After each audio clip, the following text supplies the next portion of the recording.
హైదరాబాద్ లో ఈడీ అధికారులు సోదాలు నిర్వహిస్తున్నారు. బూరుగు రమేష్ అనే వ్యాపారవేత్త ఇంట్లో ప్రస్తుతం ఈ సోదాలు కొనసాగిస్తున్నారు. అల్వాల్ మారేడుపల్లిలో తనిఖీలు కొనసాగుతున్నాయి. బూరుగు రమేష్ కుమారుడు విక్రాంత్ ఇంట్లో కూడా ఈ తనిఖీలు చేస్తున్నారు. 2 బృందాలుగా తనిఖీలు చేస్తున్నారు ఈడీ అధికారులు. 4 కంపెనీలకు డైరెక్టర్ గా ఉన్నారు బూరుగు విక్రాంత్.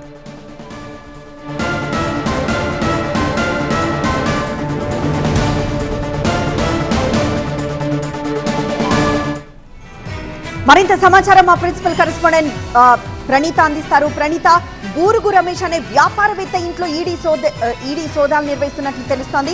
రీజన్ ఏంటి? ఇవాళ ఉదయం నుండి కూడా ఈడీ రైడ్స్ కంటిన్యూ అవుతున్నాయి. మారేడుపల్లితో పాటు అల్వాల్లో ఉన్నటువంటి బూరుగు రమేష్తో పాటు ఆయన కుమారుడు విక్రాంత్ ఇంట్లో ఈ రైడ్స్ కంటిన్యూ అవుతున్నాయి. సో ప్రజెంట్ మనం మారేడుపల్లిలో ఉన్నాము. సో మనం చూస్తున్నటువంటి ఈ బిల్డింగ్ ఏదైతే ఉందో ఫ్లాట్ నెంబర్ 26 ఇది. సో ఇది బూరుగు విక్రాంత్కి సంబంధించినటువంటి విల్లా. సో దీంట్లో ఉదయం నుండి కూడా ఈడీ అధికారులు రైడ్స్ని కంటిన్యూ చేస్తున్నారు. అయితే ఏ అంశం మీద రైడ్స్ చేసినటువంటిది ఇప్పటివరకు క్లారిటీ లేనప్పటికీ బూరుగు విక్రాంత్కి సంబంధించి మొత్తం ఒక 4 కంపెనీస్ ఉన్నట్లు తెలుస్తుంది.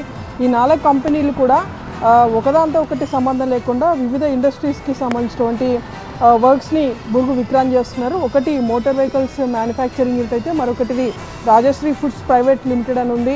సో ఈ 2తో పాటు బెంగళూరు బేస్డ్గా ఒక బ్యాటరీస్ని తయారు చేసేటువంటి కంపెనీ మరొకటి ఉంది.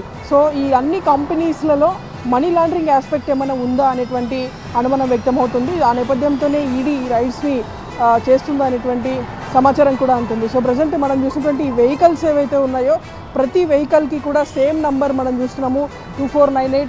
అండ్ ఇక్కడ ప్రతి వెహికల్ ఇక్కడ మనకు కనిపిస్తున్నటువంటి 4 వెహికల్స్లో ప్రతి వెహికల్కి కూడా సేమ్ నెంబర్ ఉండటంతో ఈ నంబర్ని ట్రేస్ చేసి చూడగా కూడా బూరుగు విక్రాంత్కి సంబంధించినటువంటి పేరు ఉంది. సో దీంతో బూరుగు విక్రాంత్ నివాసాలపైన ఉదయం నుండి కూడా ఈడీ అధికారులు ఈ రైడ్స్ని అయితే కంటిన్యూ చేస్తున్నారు. ఈవినింగ్ వరకు కూడా ఈ రైడ్స్ కంటిన్యూ అయ్యే అవకాశం ఉంది.